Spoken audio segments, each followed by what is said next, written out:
The story of Fumé Blanc is a beautiful one. It comes from the Napa Valley and reaches all the way over to the Old World into France.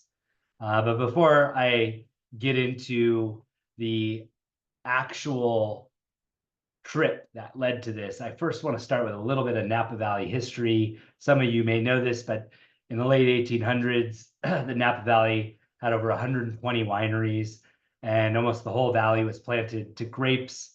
People were making wine. It was an exciting time. And then phylloxera hit the valley, which is a virus that killed or weakened a lot of the vineyards to where people had to rip them out. Then only a couple decades later, you got the Great Depression, followed by Prohibition. And by December 5th, 1933, the end of Prohibition, the Volstead Act, there's only 12 wineries remaining in the Napa Valley. Most people had replanted to nuts and plums. And so you've got 12 wineries left, and it isn't until 33 years later till the great Robert Mondavi plants roots right next to our winery, just a little bit to the south, that direction, to the south of our vineyard. It's the next winery south of us in the Napa Valley on Highway 29. The Robert Mondavi vineyards are planted, and he starts building that winery.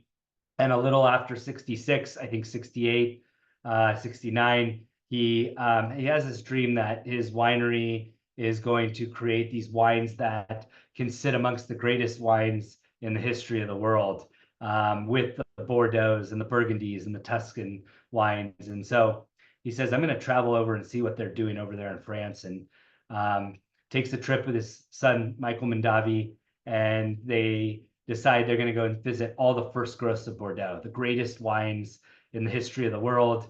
And he would see how the vineyard management is done, how the winemaking is done, even how the hospitality is done, and how food and wine are paired together.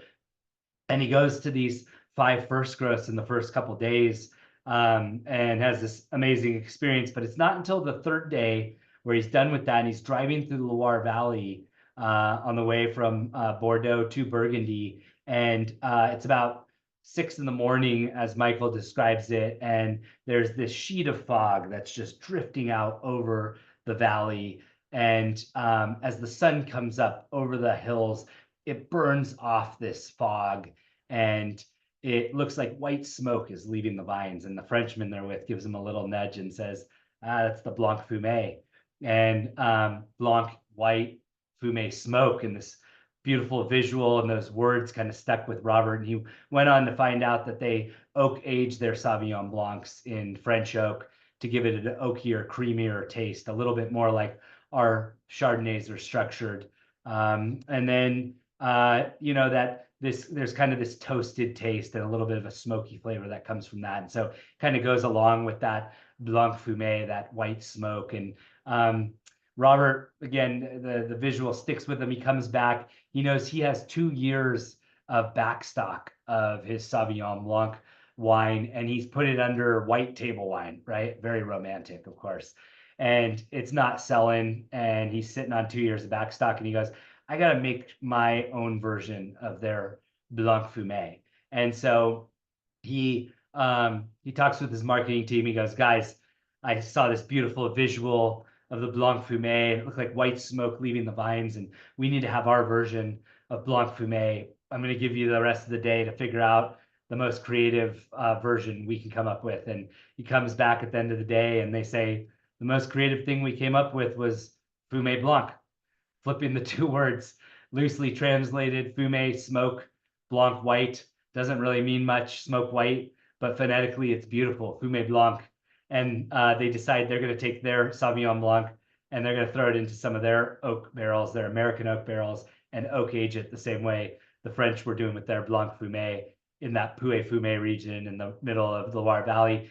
And all of a sudden, these wines transform from white table wine to a Fumé Blanc. And when the general population and market gets a hold of these things, they can't get enough of it. And 1 year later, he sold out of all those 2-year backstocks. He's now got demand that there's a waiting list like a year out, and it's selling for 2 times the price. And it's this great story of not only finding the harmony between the old world and the new world and pulling the 2 of them together, But also this story, a reminder that words matter, and that a white table wine, when you dress it up as a Fumé Blanc, it gains romance, it tastes better. And so it's the early days of us going from just labeling table wines here to labeling things Cabernet Sauvignon, Fumé Blanc, Merlot, by the varietal name, and even furthermore, by the American viticultural area. This is not just a Cabernet Sauvignon, it's a Cabernet Sauvignon from the ONEHOPE Rutherford estate. And so that is the story of Fumé Blanc. I love sharing it because it reminds us that we're on the shoulders of giants here and pays homage to one of the greats right next door to us. I like it because it's a reminder that stories are really what make the wines as well, and that behind every great wine brand, there's people, there's stories that are shared, and there's tradition meeting innovation, progress meeting consistency and that tradition. And so finding that harmony between tradition and innovation, there is no better story than Fumé Blanc.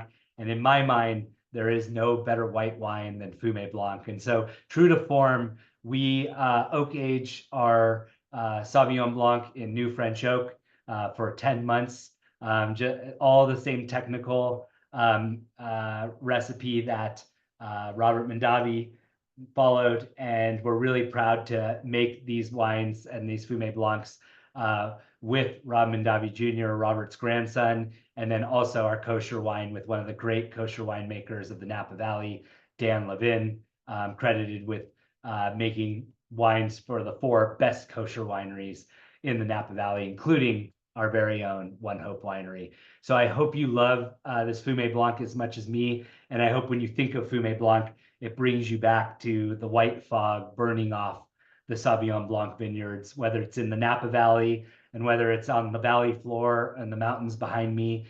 There's very few things as romantic and beautiful as watching white smoke burn off of beautiful greenery. And there's very few things that are more beautiful than a great glass of Fumé Blanc. Thank you, cheers, and enjoy.